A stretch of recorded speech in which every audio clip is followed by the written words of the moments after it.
मंडळी नमस्कार. आज आहे भोगी आणि भोगीचं मी राळ्याचे तांदूळ आणि पांढरे तांदूळ असे मिक्स केलेले आहेत. त्याचा मी भात बनवणार आहे आणि इकडे तुरीची डाळ, तीसुद्धा डाळ बनवण्यासाठी घेणार आहे. आणि पहिला राळ्याचे तांदूळ आणि पांढरे तांदूळ मिक्स करून आणि डाळ असा मी कुकर पहिला लावून घेतलेला आहे. इकडे कुकरला शिट्ट्या होतील तोपर्यंत वाटणाची तयारी करून घेते.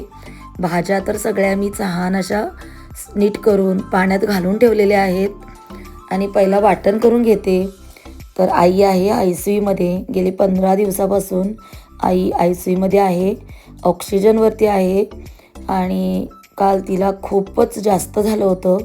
तर माझ्या बहिणीने मलासुद्धा बोलवून घेतलं आणि मला बघितल्यानंतर मग आईची तब्येत थोडीशी तिला बरं वाटायला लागलं. मग तिला अगदी प्रेमाने मी विचारलं की उद्या भोगी आहे, तर तू भोगीची भाजी आणि भाकरी खाणार का, मी तुझ्यासाठी बनवून आणते. तर मला म्हटली हो. तर तिच्यासाठीच मी हे सगळं बनवत आहे. तर आता किती खाणार आहे मला नाही माहिती, अगदी थोडं 2 घास जरी खाल्ले ना तरी खूप आहे. तर भोगीची जी मिक्स भाजी आहे ना ती गेल्या वर्षीसुद्धा मी दाखवली होती आणि सगळेच आपल्या आपल्या चॅनलवरती व्हिडिओ टाकणार आहे. तर भाजी कशी बनवायची हे तर मी दाखवणार नाही आहे, पण भाज्या कोणत्या कोणत्या घेतलेत आणि वाटण काय करते तर हे नक्कीच मी तुम्हाला दाखवते. कारण आईचं टेन्शन डोक्यामध्ये घेऊन मी हे सगळं करत आहे. आता आपल्या घरची मंडळी जर कोणी आजारी असतील आणि हॉस्पिटलमध्ये असेल तर किती टेन्शन असतं तर तुम्हाला माहितीच आहे, वेगळं सांगायला नको.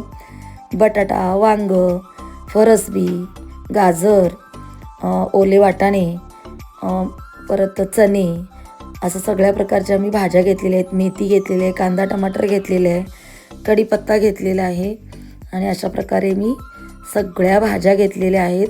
आता पहिला मी स्वयंपाक बनवून घेते आणि बाजूच्या ज्या वहिनी आहेत तर त्यासुद्धा आजारी आहेत, त्यांनासुद्धा मला ताट द्यायचं आहे. त्यांना पण ताट देते कारण त्यासुद्धा माझ्यासाठी खूप करत असतात.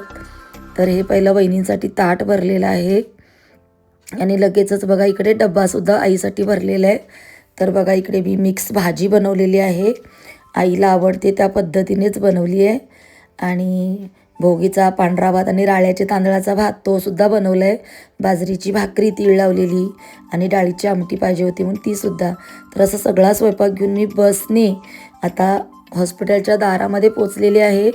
लगेचच तिथे मंदिर आहे, तर मंदिरात पहिला गेली, नमस्कार केला आणि मग आईला भेटायला गेले आतमध्ये.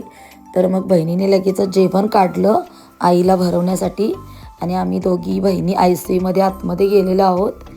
तर तिचं ते मोठं ऑक्सिजन आहे ते बाजूला ठेवलं आहे आणि छोटी बघा पाईप तिच्या नाकामध्ये आहे.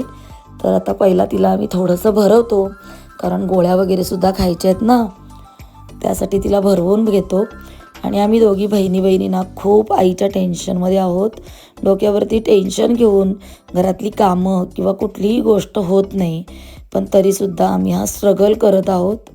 तर दोघीसुद्धा बघा इकडे हॉस्पिटलचं कॅन्टीन आहे तर तिथे आलो आहे आम्ही चहा घेण्यासाठी आणि खूप आम्ही या विषयावरती गप्पा मारल्या, काय करायचं कसं करायचं हे सुद्धा.